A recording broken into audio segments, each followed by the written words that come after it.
La parole est à monsieur Nicolas Dupont-Aignan.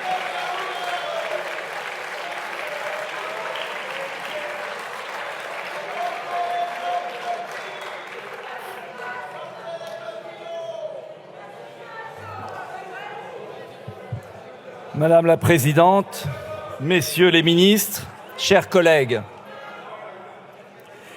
4 milliards de plus par an entre 2018 et 2022, ce sera davantage dans les années futures pour nourrir l'Union européenne. Mais cela ne vous gêne pas. 200 millions selon la Cour des comptes, 1 milliard selon le journal Capital, pour entretenir des retraités à l'étranger qui sont morts depuis longtemps. Cela ne vous choque pas. Entre 10 et 20 milliards d'euros perdus pour la sécurité sociale du fait des millions de fausses cartes vitales, cela vous indiffère.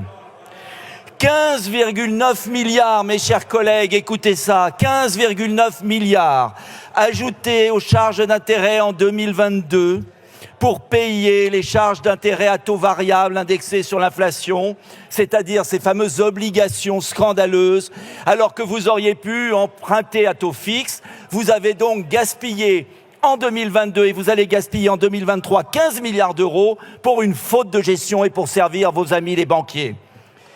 Plusieurs milliards perdus en ne taxant pas les pétroliers qui ont spéculé sur le prix de l'énergie. Chaque année, vous gaspillez des dizaines de milliards d'euros et vous prétextez soudain un déficit hypothétique en 2030 d'une dizaine de milliards pour racketter nos futurs retraités de 12 milliards d'euros. C'est le chiffre donné par la Première ministre à la télévision jeudi soir. Quand il s'agit de l'Union européenne, quand il s'agit des banquiers, quand il s'agit des spéculateurs, quand il s'agit des fraudeurs, vous n'avez aucun scrupule à dépenser sans compter. Mais quand il s'agit des retraités modestes, déjà essorés par la réforme Touraine, que M. Faure a voté d'ailleurs, à bénéficier d'une retraite décente, vous devenez implacable.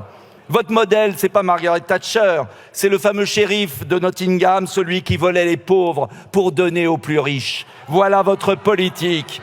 En vérité, vous ne faites pas cette réforme pour sauver le système de retraite par répartition. Vous la faites pour le couler. Vous la faites pour obéir à l'Union européenne. Vous la faites pour servir les amis de M. Macron, BlackRock, qui a ses entrées à l'Élysée et qui rêve de s'emparer de l'épargne des Français. Car vous le savez très bien, au fond de vous-même, en passant de 62 à 64 ans, très peu de Français auront une carrière complète. Et l'ampleur des décotes va réduire les pensions de nos anciens. Ceux qui le pourront seront incités donc à cotiser à des fonds de pension par capitalisation pour compléter leur retraite de misère. Avec un taux d'emploi de 55-64 ans qui dépasse tout juste les 54%. Vous êtes en train de construire une machine à RSA.